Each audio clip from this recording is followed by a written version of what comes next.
আসসালামু আলাইকুম। আমি আসিফ শরীফ চৌধুরী আবারও ফিরে আসলাম আপনাদের মাঝে Stv.Entertainment-এর পক্ষ থেকে আরও একটি ভিডিও নিয়ে। এখন থেকে আর আপনাকে ন্যাশনাল আইডি কার্ড বা জাতীয় পরিচয়পত্র সংশোধনের জন্য দালাল বা কোনো প্রকার থার্ড পার্টির কাছে সাহায্য নিতে হবে না। জাস্ট আপনার হাতে থাকা স্মার্টফোন দিয়ে আপনি কিন্তু অনেক সহজেই আপনার নাম, বয়স বা অন্য যে কোনো প্রকার তথ্য সংশোধন করতে পারবেন। আজকের এই ভিডিওটিতে আপনাদেরকে সম্পূর্ণ বিষয়টি আমি বুঝিয়ে দেব যে কিভাবে মোবাইল দিয়ে যে কোনো তথ্য সংশোধন করতে পারবেন ঘরে বসেই। তো চলুন ভিডিওটি শুরু করা যাক। আর হ্যাঁ, আপনারা যারা এখন আমার চ্যানেলটি সাবস্ক্রাইব করেননি অবশ্যই আমার চ্যানেলটি সাবস্ক্রাইব করে পাশে থাকবেন। তো প্রথমে আমাদের যেটি করতে হবে, আমরা এখন চলে যাব ফোনের ক্রোম ব্রাউজারে। যে আমরা এখন আছি ক্রোম ব্রাউজারে, তো এখানে আমরা গুগলে টাইপ করব যে এনআইডি লিখে আমরা সার্চ বারে সার্চ করব। তো দেখুন আপনারা এখানে এনআইডি সার্ভিস NID.gov.bd এখানে আমরা টাইপ করব।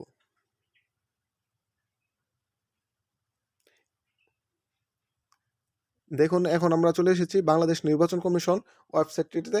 এখন এখানে আপনাদের যেটি করতে হবে, আপনারা যাদের এনআইডি আছে তাদের তো নাম সংশোধন বা বয়স যে কোনো প্রকার তথ্য সংশোধন করতে হবে। আর সেটির জন্য আপনাদেরকে প্রথমে যেটি করতে হবে, আপনাদের প্রথম অবস্থায় হয়তো কেউই অ্যাকাউন্ট নেই, তো সেজন্য রেজিস্ট্রেশন করতে হবে। আর যাদের অ্যাকাউন্ট করা আছে বা রেজিস্ট্রেশন করা আছে তারা অবশ্যই লগ ইন করবেন। তো আমি আপনাদের সুবিধার্থে আমি প্রথম থেকে রেজিস্ট্রেশন পর্যন্ত আমি দেখিয়ে দিচ্ছি। তো আমরা প্রথমে রেজিস্ট্রেশনে ক্লিক করব। তো রেজিস্ট্রেশনে ক্লিক করার পর প্রথমে যেটি করতে হবে যে আপনাদের ফর্ম নাম্বার, বা যারা এখন নতুন ভোটার হয়েছেন যে আপনাদের ফর্ম নাম্বার আছে, আইডি কার্ডে এখনও পাননি, তো আপনারা ফর্ম নাম্বারটি এখানে টাইপ করবেন। বা জাতীয় পরিচয়পত্র যাদের আছে তাদের নাম সংশোধন করতে হবে, বয়স সংশোধন করতে হবে, বা যে কোনো প্রকার তথ্য সংশোধন করার জন্য আপনারা এখানে আপনাদের জাতীয় পরিচয়পত্র নাম্বারটি দিয়ে দেবেন। আমরা এখানে জাতীয় পরিচয়পত্র নাম্বারটি দিয়ে দিলাম। এখন যেটি করতে হবে, আপনাদের জাতীয় পরিচয়পত্র অনুযায়ী আপনাদের যে জন্ম তারিখটি আছে সেই জন্ম তারিখটি এখানে দিনের জায়গায় যে জন্ম তারিখ এখানে দিন দেওয়া আছে, যে মানে কয় তারিখ সেটা আপনারা এখানে দিবেন। তো আমরা এখানে তারিখ দিয়ে দিচ্ছি। যে এনআইডি কার্ডে যে আপনাদের যে মাসটি দেওয়া আছে সেই মাসটি সিলেক্ট করবেন। তো আমরা এখানে জন্ম মাসটি দিয়ে দিচ্ছি। তো এখন যেটা আছে যে বছর, যে আপনি কত সালে জন্মগ্রহণ করেছেন বা আপনার এনআইডি কার্ডে যে কত বছরটি দেওয়া আছে সেটি আপনারা এখানে সিলেক্ট করবেন।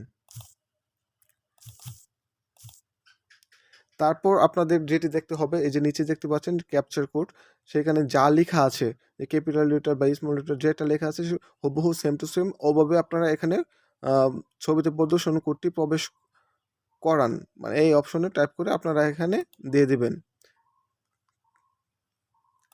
এখানে যেটা আছে Y7CYX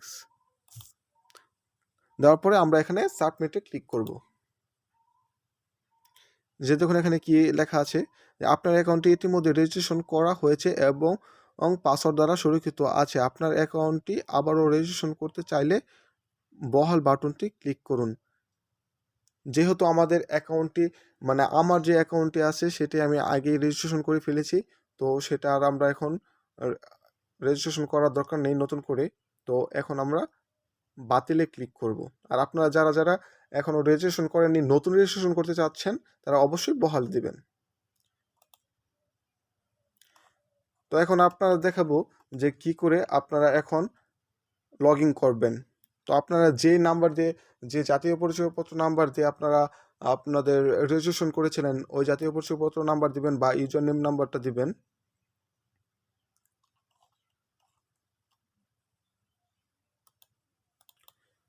তো আমরা এখানে জাতীয় পরিচয়পত্র নাম্বারটি দিয়ে দিলাম।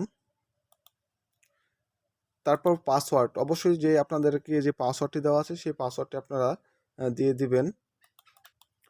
পাসওয়ার্ডটি দেওয়ার পরে যে আপনাদের আবারও দেখতে পাচ্ছেন যে এখানে ক্যাপচার কোডটি দেওয়া আছে, সেই ক্যাপচার কোডটি আপনারা ফিল আপ করবেন। ক্যাপচার কোডটি ফিল আপ করার পরে লগইনে টাইপ করবেন। দেখুন এখন আমরা চলে এসেছি এবং আমার দাদা লগইন হয়ে গেছে। এখানে দেখতে পাচ্ছেন যে প্রোফাইল সহ সব কিছু দেওয়া আছে। তো আপনারা যদি আপনাদের নাম ভুল থাকে বা বয়স ভুল থাকে বা যে কোনো তথ্য যদি আপনাদের ভুল থাকে সেটা সংশোধন করার জন্য আপনারা বিস্তারিত প্রোফাইলে চলে যাবেন। প্রোফাইলে চলে যাওয়ার পরে আপনারা যে কাজটি করবেন সেটা উপরে দেখতে পাচ্ছেন সেই এডিট অপশনে টাইপ করবেন। টাইপ করার পরে এখানে আপনারা প্রথম থেকে সব কিছু পড়ে নেবেন যদি প্রয়োজন পড়ে। তো যেহেতু আমি সেটা জানা আছে আমার, যার কারণে আমি বহালে ক্লিক করছি বা আপনারা বহালে ক্লিক করবেন। ক্লিক করার পরে যে আপনারা কি সংশোধন করতে চাচ্ছেন যে ক্যাটাগরি সেটি এখান থেকে সিলেক্ট করে দেবেন। যেহেতু ব্যক্তিগত আমি টাইপ করতে চাচ্ছি, তো আমি ব্যক্তিগত এখান থেকে সিলেক্ট করে দেব।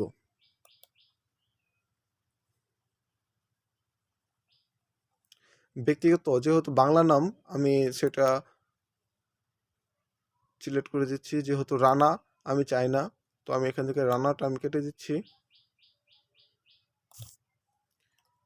কেটে দেওয়ার পর ইংরাজি এটা এখানে টাইপ করে দিয়ে ইংরাজি থেকেও কেটে দিবেন। বা যেটা সঠিক সেটা আপনাকে কিন্তু দিতে হবে, কেননা নেক্সট টাইমে আপনাদের কাছ থেকে ডকুমেন্ট চাওয়া হতে পারে, যেরকম জন্ম নিবন্ধন বা আপনাদের যে সার্টিফিকেট আছে সার্টিফিকেটের কোনো কপি যেতে পারে, যে কোনো সার্টিফিকেট আপনার কাছ থেকে চেয়ে নিতে পারে। সেটা যদি আপনার যদি না থাকে তাহলে কিন্তু আপনারা এটা করতে পারবেন না। দেওয়ার পরে আপনার পুরুষ না মহিলা সেটা যে জেন্ডারটা সেটাও আপনার এখান থেকে চেঞ্জ করতে পারবেন। যেহেতু আমার সেটা চেঞ্জ করার কোনো প্রয়োজন নেই, সেটা আমরা শেষ করছি না। আবার আপনাদের অনেক সময় দেখা যায় যে আপনাদের ব্লাড গ্রুপ হচ্ছে একটা, রক্তের ব্লাড গ্রুপ হচ্ছে একটা, আর তো আসে আরেকটা। তো আপনারা চাইলে এখান থেকেও সেটা সংশোধন করতে পারেন। আর আমার যেহেতু ও পজিটিভই, তো আমি আর এটা সংশোধন করলাম না। তো এইভাবে আপনারা কিন্তু সব কিছুই সংশোধন করতে পারেন। সংশোধন করার পর আপনি যেটা করবেন, এখানে দেখেন উপরে যে পরবর্তী একটা অপশন আছে, সেই পরবর্তী অপশনে টাইপ করবেন। পরবর্তী অপশনে টাইপ করার পর এখান থেকে আপনারা দেখে নিতে পারবেন যে আপনাদের আগে কীরকম ছিল এখন কীরকম হয়েছে। যেরকম আমি এখান থেকে দুইটা অপশন নেওয়া করেছি, যেখানে শরীফুল রশিকার দেওয়া ছিল আমি এখানে কিন্তু দীর্ঘিকার করে দিয়েছি, এবং এখানে রানা ছিল আমি রানাটা বাদ দিয়েছি, যেহেতু আমি এটি চাই না যার কারণে আমি এটা বাদ দিয়ে দিয়েছি। আর এখান থেকে দেখেন ইংরাজি যে লেটারটা, এখান থেকে আমি রানাটা বাদ দিয়ে দিয়েছি, এবং রক্তের গ্রুপ ও পজিটিভ। মানে যা সংশোধন আপনি করেছেন যে আগে কীরকম ছিল এখন কীরকম আছে সেটা আপনারা এখান থেকে চাইলে দেখে নিতে পারবেন। তারপর আপনাদের যেটি করতে হবে সেটি আপনার পরবর্তীতে আবার টাইপ করবেন। টাইপ করার পর আপনারা এখানে দেখতে পাচ্ছেন transaction you have total deposit of 0 BD. মানে আপনাদের যেটি করতে হবে ট্রানজেকশন করতে, মানে যে কোনো তথ্য সংশোধন করার জন্য সরকারি একটি চার্জ আছে, সেটি আপনাদেরকে অবশ্যই সেটা ডিপোজিট করতে হবে। এবং ডিপোজিট করার জন্য আপনাদের যেটি করতে হবে, আপনি কি তথ্য সংশোধন করতে চেয়েছেন, যেহেতু জাতীয় পরিচয়পত্র ও অন্যান্য তথ্য, সেই জন্য এটি থাকবে বিতরণের ধরন। তো আমরা এখানে কিছু টাইপ করব না, টাইপ না করে আমরা পরবর্তীতে টাইপ করব। এখানে দেখেন কি লেখা আছে যে আপনার জাতীয় পরিচয়পত্র ও অন্যান্য তথ্য সংশোধনের আবেদনের ফি 345 টাকা আপনার জমা আছে, 0 টাকা, প্রয়োজনীয় টাকা জমা দিন। তার মানে আপনি যদি যে কোনো তথ্য সংশোধন করতে চান তাহলে আপনাকে 345 টাকা এখানে আপনাদেরকে ডিপোজিট করতে হবে বা তাদেরকে এটা দিয়ে দিতে হবে। আর তারপরেই আপনারা কিন্তু এটি আপনার যে ভুলগুলো আছে সেটা সংশোধন করে নিতে পারবেন। আর এটা আপনার টাকাটা এটা কিছু ক্ষেত্রে কমও আছে বেশিও আছে। যদি আপনি অন্য কোনো তথ্য করতে চান, সংশোধন করতে চান, তাহলে আপনার কমও নিতে পারে বা বেশিও নিতে পারে। তো এভাবে চাইলে কিন্তু আপনি আপনার জাতীয় পরিচয়পত্রের যে কোনো ধরনের ভুল তথ্য সংশোধন করে নিতে পারবেন। আর আজকে এই ছিল আপনাদের মূল বিষয়। আপনারা চাইলে যে কোনোভাবেই আপনাদের ভুল এনআইডি কার্ডের তথ্য সংশোধন করে নিতে পারবেন। আশা করি আপনাদের ভিডিওটি অনেক ভালো লেগেছে। যদি আমার ভিডিওটি আপনাদের কোনো কাজে এসে থাকে, ভালো লেগে থাকে, তাহলে অবশ্যই লাইক, কমেন্ট এবং শেয়ার করতে বলবেন না। এবং যেটি মূল বিষয়, অবশ্যই আমার চ্যানেলটি যারা এখনও সাবস্ক্রাইব করেনি অবশ্যই সাবস্ক্রাইব করে দিবেন। আজকের মতো এই পর্যন্তই। ধন্যবাদ।